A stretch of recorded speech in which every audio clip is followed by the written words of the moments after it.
Hey, everybody. Welcome to another episode of the Rooster Stone Show. Oh, So we're trying to pick it. Yeah, dude. I like the Cosmic. mix there. It was cosmic. That was good. Hey, guys. Welcome back. We got another great episode. We got Dave back on the show. Pleasure to be back. We're going to do a mixtape today. And we kind of just threw this one together, wondering what we were going to do. And so I just shot out. I'm like, well, how about 1958? We're going to do 1958 rock and roll mixtape. So this is like not the very beginning, but like really kind of at the beginning of rock and roll. Yeah. And I don't know about you, Dave, but I have always sort of created a demarcation line between rock and roll and rock music. Oh, I have too. They're different genres. Agreed. And you can make the argument that early February of 59, the music did die. Indeed. There's a sort of rock and roll become something else sort of. Not that you can ever put one date on it. Yeah. But this is leading up to that beautiful 58 is so many great songs. It was. I mean, This was and tough. you know, the funny thing was I didn't even do that on purpose. I just threw out that year. Yeah, that's the and way to then do when it. I looked at the songs, I'm like, oh my. Although I have a feeling no matter what year I chose at that era, we would have said the same thing. Yeah. Oh my, look at all these great songs. So, I mean, we really did have the entire year to choose from. Oh, yeah. And back then, you had a single, a 45 in every type and every group. There were thousands of groups putting out music then. And so I've always maintained this, that if I had one decade of music I had to listen to the rest of my life, it would be the 1950s. It's tough to argue with. And as we go through this, I think it's obvious. So why don't you get us started with the first song? And it's such what a lead off hit. I mean, there it is. Yeah. I mean, I'm a guitar player, so it's going to have to be Johnny B. Good, Chuck Berry. And for a lot of different reasons, it's a very interesting track to listen to. If you listen to the way the guitars are kind of layered, it's very unlike a lot of stuff where it's just kind of one guitar part. There's some things going on where he's playing rhythm and stuff, but that is an iconic opening riff that most young guitarists get wrong until someone corrects it. So they still need to be corrected. But this is the ultimate fusion of blues, jazz, rockabilly. Like it has formed to become this thing that is rock and roll. Yeah. And John Lennon's famous quote, rock and roll, you should just call it Chuck Berry. And this is the tune that does it. Yeah. I mean, and what a great choice. This might be the most iconic rock and roll song ever. I mean, just like You what can make John the argument. said. Yeah. This song is on the golden record. Right. Yep. Like hurtling through space at like 10,000 miles an hour beyond the edges of the solar system, people. Exactly. I mean, and it's on there with like Bach and Beethoven. Yeah. Yeah. So this is a good song. It was a heavy hitter. And I'm glad you chose that one. Thank you. So for my first song, I'm going to choose arguably definitely in the top 3 of my favorite 50s groups and maybe my favorite duo of all time, which is a bold statement. That is bold. I'm going to choose Wake Up Little Susie by the Everly Brothers. Don and Phil Everly were pioneers of early rock and roll music. They were in the very first class inducted into the Rock and Roll Hall of Fame in 1986. Their tight, soaring harmonies influenced everyone from Everybody. the Beatles to the Beach Boys to Simon and Garfunkel. Yeah. Their music still holds up, even after 60 years. They had their first hit with Bye Bye Love in 1957, interestingly enough, also recorded by Simon and Garfunkel. Their music... Excuse me. Wake Up Little Susie has always been my favorite. I totally lost myself there for a second. From the cool strum riff that starts the song to the catchy sing-along chorus, this is an absolutely flawless pop song. It incorporates rock and country and a cool little story about 2 teens who fell asleep during a drive-in movie and are late getting home. That doesn't seem like such a big deal today, but that would have been absolutely scandalous in the 1950s. This is a group that I still listen to with frequency, and I'm sure it won't be the last time I talk about them on this show. Yeah. Yeah, I saw them live in 2003. Many people, probably saw this tour, the Simon and Garfunkel tour. And then in the middle, these guys come out. And it was one of those nights that could have just died right there. And you couldn't hear a pin drop. Yeah. I mean, it was just like, wow. Just that, and he still sounded great. And they're brothers, and you can't tell who's who. That's why this is who they're chasing, because if you can't, like Paul and John or whoever, if you can't sing with your brother, and you find someone that you do blend with, that's a big deal. Yeah. That's a big deal. Yeah. Oh, I love this group. Yeah. All right. You're up, man. Who's number 3? I, was doing the go rounds with so many great instrumentals are out at this point. Got to go with Tequila, the Champs. And I love it because it was a B-side to what they thought was going to be the hit, Train to Nowhere, which was going nowhere, till a Cleveland DJ flips it over. This is on, which happens a little later, too, with one of my favorite bands, Rush. So something about Cleveland DJs and rock and roll. Yeah. That's where the Rock and Roll Hall of Fame. You got it, and that's why it's there. Yeah. This is Gene Autry's label, Challenge Records. It's just classic. It's like the last tune. It's almost going to be a throwaway. And anybody growing up in the 80s, it always keeps resurfacing. It would have been the Pee Wee Herman movie, and it just keeps coming back. It's that classic. Yeah. Yeah, timeless. I mean, you can almost still picture him doing the big shoe dance. Exactly. Yeah, exactly. Talk about a bizarre show. Yeah. And I think people that aren't Generation X, they won't get that. They won't get that. But, from the strums to the claps to the killer sax. Oh, yeah. Dude, this song's it. It really is. It's just, everyone knows it. If you don't know that that's what it is, right, as soon as you hear it, you know it. Exactly. A lot of these songs are like that. I think they're like sort of like baked into the cultural essence of our country. Yeah, when they've been used in so many things, especially advertising and stuff, films, movie. We're talking about Pee Wee, so it got an extra life outside of the 45. Yeah. Yeah. It hit the screen. Really did. Oh, what an excellent choice. Thank you. All right, I'm going to follow it up with, the hits just keep coming with this, which is the reason we made it. Exactly. I'm going to pull out Yakety Yak by the Coasters. Yeah. This is one of the most abrupt and signature intros in rock and roll history. Yeah. Yakety Yak is an absolutely killer song about a young man whose mother won't let them rock and roll no more. Yep. And go out with their hoodlum friends because there are always some chores that need to be done around the house. Literally, the anthem of every teenage boy for almost 60 years. Yep.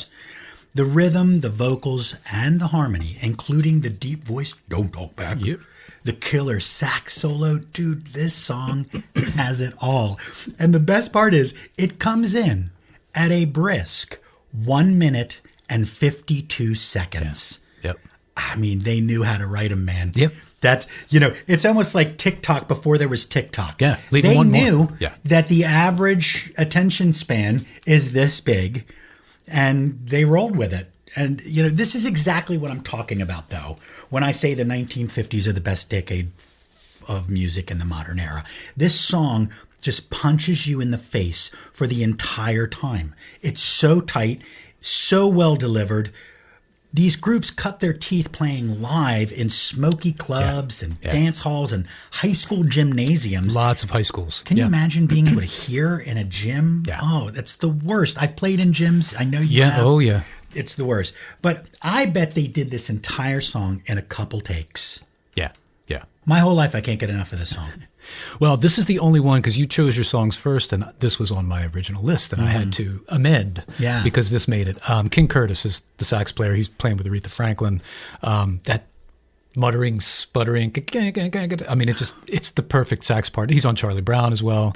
And King Curtis is just one of you've heard him on so many things. Yeah. Then he's in a band called the Kingpins. And in 1965, they get this really cool gig opening for the Beatles at Shea, which is always forgotten, right? It's like, it was an opening act. Yeah. And he plays on a Lennon track, I think, on Imagine. I Don't Want to Be a Soldier. Mm-hmm. That's him on sax. Usually John used somebody else, but on that one. Sure. So talk about following the history all the way through, but dude, I love this song. This is every, like you said, teenage boy, every time I would take out the trash as a kid, this tune's in my head. Yeah. And it gets there and it doesn't go away. It's an earworm. It's so good. In all the best ways, too. Yes, in a positive way. All right. So we're halfway there. We're halfway through. Well, so this one, as I just said and divulged that I had to change, and I was on teetering for this next one with Tequila. Come On, Let's Go. Richie Valens. Maybe not one that is instantly recognizable as the other ones like Donna and La Bamba. I mean, that voice is incredible. And this kid had an 8-month career, right? Because he's tragically going to, go away, unfortunately, with the plane crash and everything. That's a pretty extended guitar solo for 1958, and it sounds great. It's got this nice rubato setup. Again, it's live, and he takes all the time. Let's go, and he's leading the band, and the mics just happen to be on. That's what this tune is, and it just sounds like it's a little one-take goodness, and very underrated guitar player because he was an excellent rhythm guitar player, which that's what creates rock and roll. Good rhythm guitar, which is a dying art these days. But huge Richie Valens fan. Dude, and you're so right about that guitar solo because this song is only 2 minutes long. It's short. So it's a very large percentage of the song because of that. Yeah, it's like it's still going on. And you're like, wow, okay. Yeah. It's hard to believe, too. Like you said, he was only 17 years old when he died in that plane crash. If you don't know what we're talking about, we're talking about the day the music died. From American Pie, that's what it got kind of coined the term, when the Big Bopper and Richie Valens and Buddy Holly, who was probably the biggest artist of his day, all died in a little plane. And they had to, weren't they like drawing straws? Yeah. Who was the guy that got left out? I can't remember. It was somebody like very famous. Yeah, I wish I could remember. I'm on the spot. It's killing me right now, and I can't believe I don't know. I know, it's just I'm not able to access that file. Exactly. Exactly. But if you're out there and you're still with us or whatever, and you know who it is, let us know. Although I'll probably run right to the old heap thing and find out myself here in a minute. But yeah, dude, this is such a great song, and you're right. It's that pause. Come, let's go. Yeah, dude, and his voice. It's just velvety smooth goodness. I can't even imagine how many more great songs we would have had if those three guys didn't die. Yeah, and that's why American Pie, the song, is so poignant. Yeah, and still listened to today. Yeah. What could have been? Yeah. Oh, whew, that's a good one. Okay, so for my second half beginning here, I'm going to choose the song "Lollipop" by the Chordettes. I didn't initially have this song on my list. I had on Get a Job, which I absolutely love. That was on my long list, the original long list too. And but I couldn't keep this song off. It's so iconic. From the startup claps to the building harmony, when this song starts what it is. Yeah. Even before they sing. Even kids today are likely to know this song from their grandparents whistling it or singing it. Yeah. It's a true earworm, though, man. But again, in all the good ways.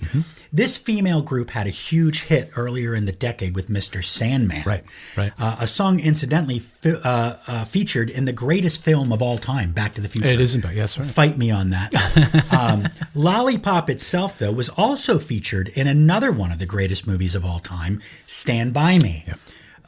The voices of these women are just intricately woven into the very fabric of 1950s culture and music, just like we talked about with the last song. I absolutely love this group and their bubblegum pop. They just don't make songs like this anymore. They don't make groups like this anymore. No, they don't. And this is a cover. Ronald and Ruby did the original same year. And how does one say it? This song is very risque. I mean, this is rock and roll's beginning to get a bit. If it was already scary to the parents, it was like, if you really dig into these lyrics, how does one consume a lollipop? And just leave it at that. The parents, wow. Yeah, they weren't picking up on it. It was the secret password of the kids. Exactly. Yeah. And this is where, to me, this is one of those great songs where it begins. Yeah. You're like, oh, there's some subterfuge going on. Right. The kids get it. And counterculture is already beginning. Yeah. Because that's what the kids bring to our civilization. Exactly. Isn't it? It's what they've always brought. Yep. I feel like it's kind of gotten hijacked from the music in a lot of ways. So the music isn't the driving factor anymore like it used to be. Right. But I feel like that's still what it is. The kids are always the driving force behind change. Yeah. Yeah. This is why it's good we don't live forever. I agree. Yeah, there it is. All right, so you got your last song. Man, I can't believe we're at it already. We are here. This was an easy one for me. To Know Him is to Love Him. This is the Teddy Bears. So this is Phil Spector's first group. And that's To know him was to love him was the inscription on Phil's dad's tombstone. Mm-hmm. So we're starting with the inspiration for it is bizarre, but the song that comes out of it is absolutely, it's gorgeous. I mean, everybody knows this song. Annette Kleinbart is the vocalist. She went by a different name later on. The musicianship on this track is just unparalleled. And this is one of those tunes, very important in the 50s especially. It's all about tempo. Mm-hmm. 2 clicks faster or slower, this song doesn't work. Mm-hmm. It just sits right in the exact spot. It's exactly the right length. And it's got some stuff on the bridge that we're going to start hearing later. Mm-hmm. You're thinking, oh, it's going to do what the blues tune does, or we're going to go to the 4 chord here. Mm-hmm. No, minor third. Oh, whoa, what's this? And then it elevates it. So that's going to be a hallmark, I think, of the next few years. This is one of the tunes they're going to go to be like, what else can I do on the bridge? Yeah. Yeah. And you're so right about that. The bridge on this track is so good. Yeah. And, first of all, you didn't have a lot of bridges at all in this era. That's why the songs are like 1:50. Yeah, at least in rock and roll you didn't anyway. Right. But yeah, but it's her voice that's the magic. That's what sells it. Yeah. It really is. It's her voice. And this song is one of talk about an earworm. I get this song in my head even when I don't hear it. Right.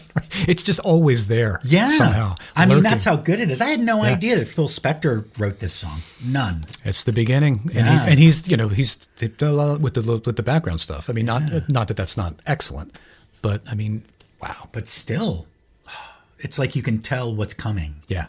Because he's so influential. What a great tune. That's such a great song. Firearms aside. Yeah. Well, a lot of great people were like that with firearms. I mean, look at John Milius. Oh, dude. yeah, exactly. I mean, that guy was like guns and hookers. That's what he was.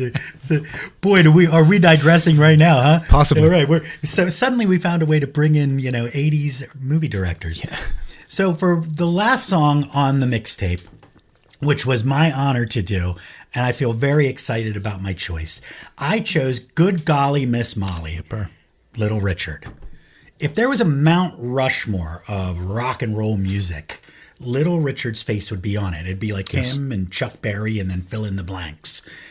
He has the very sound that launched the genre and led to modern music as we know it today. He is one of the most larger-than-life personalities I can think of ever in anything.